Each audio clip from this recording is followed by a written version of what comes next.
My name is Alan Baker, and I've dedicated over 45 years to the study of the combative arts. Welcome to the Warrior's Path, where we train minds and bodies through the study of violence. All right, so one of the questions we've got through social media was on drilling. We're pretty big on drilling because it's one of the things you need to be good at in order to train the body and train the nervous system. And one of the reasons you want to do that is because you don't always have the ability to think when you're under pressure. So for me, I break this concept down into really 4 areas. I call the principle layered skill development. And the first layer is technique. And you could get tons of technique. I mean, you could do a search on YouTube and just literally get thousands of different techniques. And you can go to different events, seminars, workshops, and generally, depending on who's teaching, you're going to get more techniques. You're going to get a list of techniques, and those are important. But you want to be able to study and train at depth, because more techniques, just more information in your head, doesn't necessarily make you better. If you look at some of the people who are at mastery levels of what they do, it's not necessarily fancy techniques. More often than not, it's the basics, but it's applied at a high level.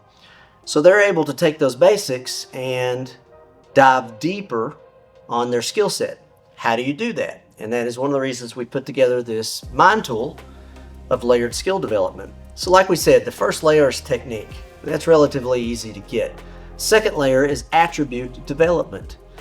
And attributes are things that you could train into the body that are going to make your application of your technique better.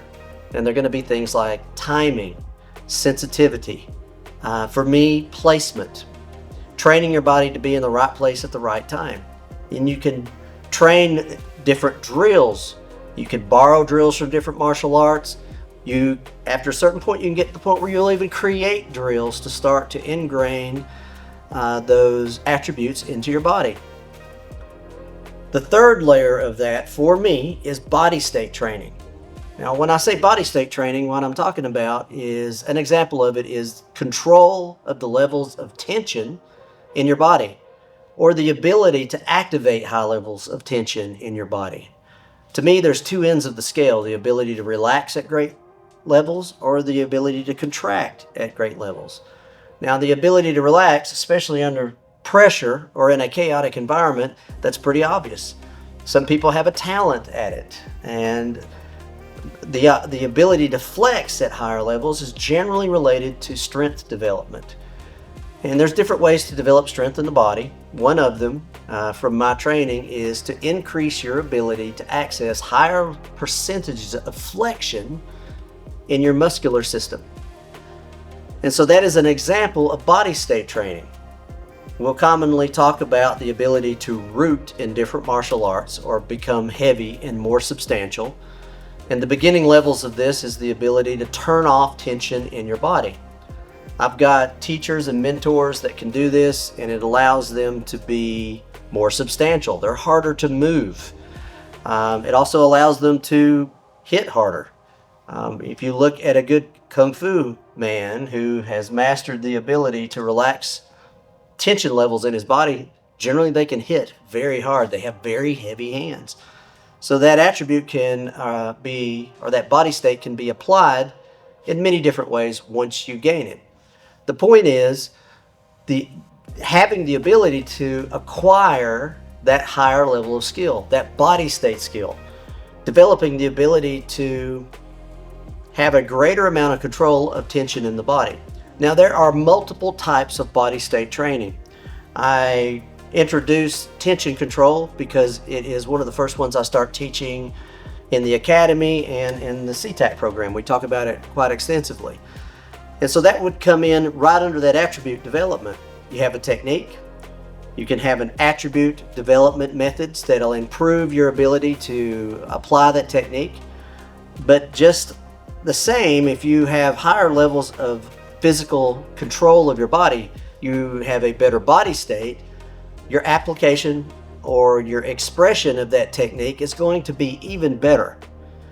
And so you're actually digging deeper into your skill set and not just adding the surface level techniques. And we said there was 4 of these. So for me, the 4th one is mind state. And it's the perspective that you're in when you apply a technique. I mean, pretty obvious that can have a huge effect on your application of any technique or anything you do, especially in a chaotic environment. And there are different methodologies to train mind state. And you see both body state and mind state. In my opinion, some of the systems that are the best at this are Kung Fu systems, the old school Kung Fu systems. You know, one of the questions you may have if you've never heard of this before is, well, how do I improve body state? Well, how do I train to have a better mind state? Well, that is the beauty of the old school Kung Fu systems, is that they have a very organized methodology to get you from point A to point B and all of these things. That's one of the reasons they're generally better at it than other systems. And you know, I'll commonly say, system as a source is a principle we follow. That's one of the reasons you should study or research multiple different martial arts, is because you may not see on the surface application, but there is going to be something in there that can improve your skill set, your ability to improve your combative expression. And so those are the 4 levels of what I refer to as layered skill development. And this is important both as an instructor, like we said, we use this to teach, but it's also important for you guys out there as a student, because it can help you look for better sources of training. You may look at your current sources of training and realize that I just get techniques. And again, there's nothing wrong with that. But if you want to go deeper, you should be able to go to your coach and say, hey coach, I've worked on this technique. Can you give me a attribute development drill, maybe 2 of them, that'll help me improve my application of this technique? You may train that for a little while, and then you can go back to your coach and say, hey, I've got these attributes developed. They're coming out really well in my expression, my environmental training. What is a body state development exercise or drill that I can apply that will help me go deeper and improve even more on what I'm doing? And if he's a good coach, he'll have a good answer. And if he's not, might want to look for another coach. Then after you've developed that, you can go and ask for that 4th layer. What is the mind state? What are the drills, the specific exercises and drills that help you get from point A to point B? And that is what a good instructor is. They have a plan. And I hear this a lot. I have this conversation quite often. You could be training in martial arts for 30 years, full time. That doesn't necessarily make you a good instructor.